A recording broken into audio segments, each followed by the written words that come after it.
BookTube, what's up? It's Julie the Bibliophile here, and today is Valentine's Day weekend! So, when you're a fangirl, Valentine's Day means freaking out about your favorite fictional couples. And naturally, because this is a BookTube channel, I'm going to be speaking about my top 10 book couples today. I did a video like this last year on my old channel. I will link that video in the description. The list is very similar, but with a few changes. So, for each couple, I am going to tell you what the couple is, what series they're from, obviously, a little bit about what I love about them, and my favorite moment for them. So, let's get started! For my number 10 book couple of all time, I have selected Lena and Alex from the Delirium series.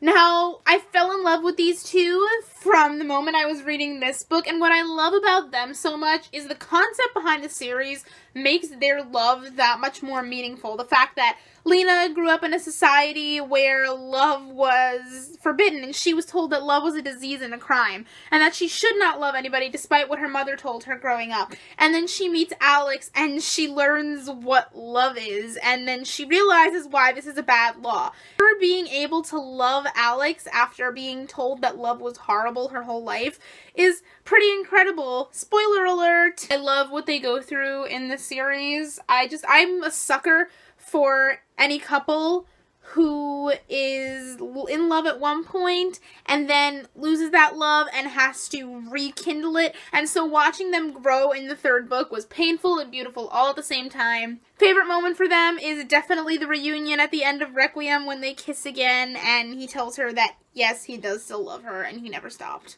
For my number 9 book couple, I have selected One and Adam from the Lorien Legacy series. These two are so special to me, and you only know about them if you read the novellas as the extra part of the books, which is so cool. I immediately fell in love with One and Adam, as I did with every couple on this list. But what I love about them is that they have this beautiful forbidden love. You know, when One and Adam meet, One is already dead, and she's in his head, but still herself. It's complicated. You have to read the books. She lets him be able to have the courage and bravery to stand up to his father and his family and stand up for what's right. And she teaches him how to help the guard and brings him to a new life. And she literally makes him into a better person. Favorite moment is the most tragic and sad moment when she says goodbye. And he says, "I love you." And she said, "Maybe if I was real, you could have." It's so sad, but it's so beautiful. For my number 8 book couple, I have selected a classic couple, and that is Katniss and Peeta from the Hunger Games series. Katniss and Peeta are one of the quintessential book couples that everybody has heard about. Everybody knows them. Pretty much everybody ships them. I remember my journey for shipping Katniss and Peeta was crazy because when I was reading The Hunger Games, I knew that there was Team Peeta and Team Gale. Initially, I was like, I'm gonna be Team Gale because I'm for the best friend side. But then she met Peeta and I found out about the bread story and I'm like, I'm Team Peeta. And then I thought Peeta had abandoned her and I'm like, I'm Team Gale. But then once he didn't abandon her, it was Team Peeta from that point on and now I hate Gale. So, you know. They're just so beautiful because he has always loved her, and Katniss is afraid to love, and yet she still loves him, whether she's admitting it or not, and they're fighting together as best friends and being in love. They're in love romantically and as best friends at the same time, and I kind of really love that. They have this connection that she could never have with Gale because they were in the Hunger Games together. Favorite moment is definitely in Mockingjay when she tells him about who he is and she remembers his favorite color because he can't remember his, and so she tells him and then tells him everything about himself. My number 7 book couple also comes from the Hunger Games series, and that is Finnick and Annie.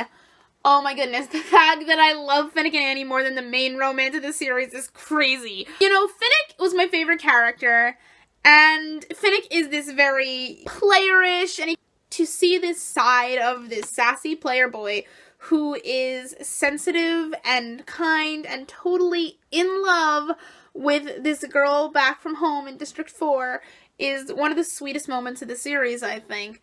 Finding out that Finnick is in love with Annie and finding out about Annie is really one of the turning points from his character when we start to realize that he is more than just what the Capitol has made him out to be. Favorite moment is definitely the reunion in Catching Fire.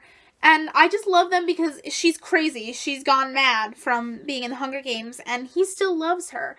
and they still fight it all and be in love, and I think there's just an accepted headcanon within the fandom that they were best friends their whole lives, and I just love the idea of them, and I wish we knew more about them. My number 6 couple has always been a favorite couple of mine, but they did not make it onto the list last year. After the progress that they had in the books in their series this year, I could not leave them off the list. So number 6 is Finn and Amanda from the Kingdom Keepers series. Finn and Amanda are kind of like the main romance of the Kingdom Keepers series. They're the ones that are featured most often. He told her about the Keepers and he trusted her right from the start, and they've been through so much together. Immediately they just have that instant connection, and they're close like that because of the things they've been through together with the Keeper missions. And now I already loved their story, even though it kind of got rocky in book 5. I love their connection of trust and how they grew. And now I love them in the Syndrome and the Return because Ridley Pearson wrote such a beautiful story for Finn and Amanda in the Syndrome. I like to call this book Famanda fanfiction. That's how much it's centered on them. They were never my favorite couple. They were never on my top 10 list. And then I read this book and I was crying about them for like 2 months. So beautiful, and I cannot wait to see what happens in Legacy of Secrets, to see where they are going. Favorite moment has got to be at the end of book 3 when they're eating lunch together at the table that's for losers, per se, and he's like, I don't like girls, just to make that clear, but really he likes her, and it's just the first indication of their relationship, and it's super adorable. We're getting down to the wire here with the top 5, and so my number 5 couple is Salmon Steaks from the Delirium Legacy series.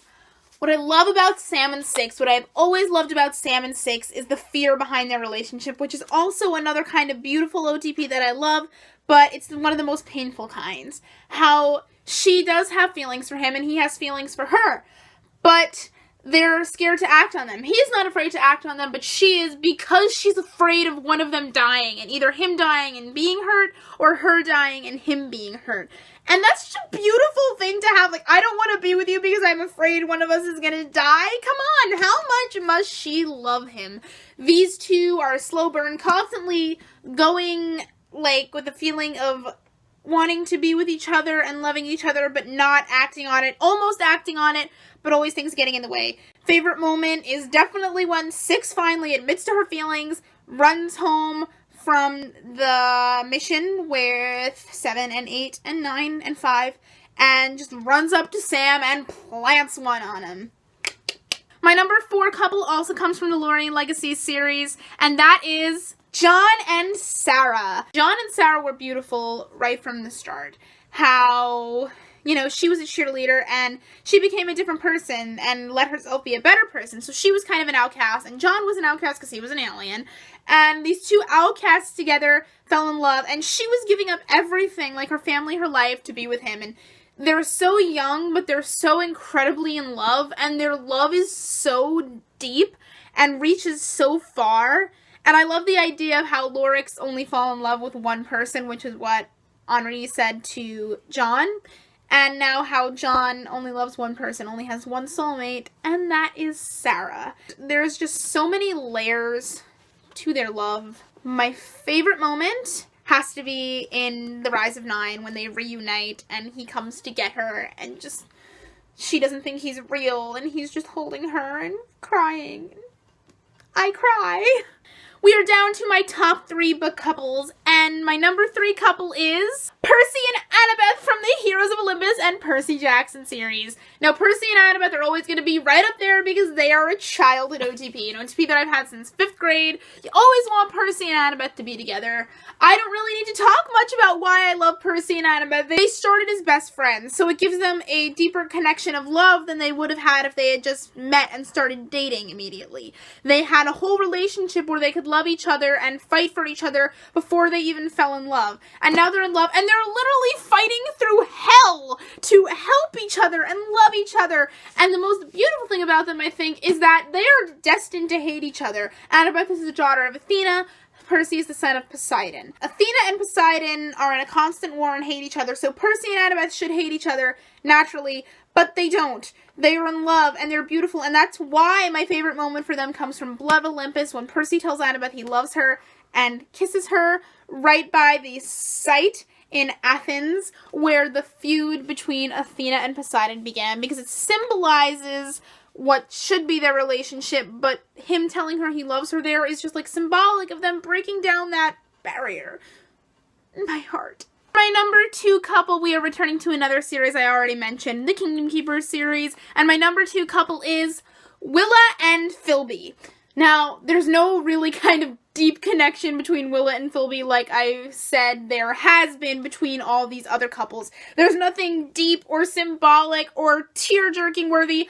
I just think they're adorable, and I've loved them for so long. I love them. They're 2 nerds in love, and I love imagining all the possibilities for them. Like, what do they do on dates? I bet they watch Jeopardy together and, like, you know, play trivia games, just do all kinds of things, compete each other. They're the 2 smartest members of the team, so they were always able to work well together in solving puzzles, but there was also friction between them because of that, so naturally they were gonna fall in love. And, like, they're the first Kingdom Keepers couple to say, I love you, and it came out of nowhere, and I'm just so happy because they started off just having these little crushes on each other, and everybody knew it, and it was so cute, and everybody tried to get them together on the team, and now they're together, and they're just 2 nerds in love, and I love them so much, and they're so adorable. And my favorite moment is definitely from book 7, when they're in Toontown, and Willa is afraid because that's where she almost died, so Philby just takes her hand and says that I'll protect you,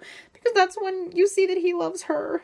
Before we get to my number 1 book couple of all time, I'd like to mention an honorable mention. For my honorable mention, I have selected Mia and Adam from the If I Stay duology by Gail Forman. I made these an honorable mention. In If I Stay, I wasn't really that connected to Mia and Adam. I didn't like If I Stay as much as Where She Went. Where She Went was so powerful, and Mia and Adam's relationship was what made me fall in love with Where She Went, and Where She Went was what made me fall in love with Mia and Adam's relationship. I love that they broke up because Mia moved to New York City, and there was so much, despite her having almost died, and how, you know, she stayed for him. But Where She Went is just such a great novel to love their relationship because it goes into all the depths of their relationship. They are so realistic. There was emotional pain behind the traumatic experience that Mia faced, and that's why they broke up, not because they didn't love each other. So when they met again by chance and were able to talk about why they broke up, they instantly fell in love again and just started protecting each other. They just made me cry. My favorite moment is not actually a moment, but it's the songs in the back of Where She Went that are songs from Adam's new album, solo album, that detail their relationship. Like, come on. Finally, my number 1 book couple of all time, if it wasn't obvious enough, Ron and Hermione from the Harry Potter series, the ultimate OTP forever. Ron and Hermione. Ron and Hermione, Ron and Hermione. They are the quintessential book couple. They are, like, the first slow burn couple. They are the first best friends who nagged each other and then fell in love couple. They are the quintessential base of everything.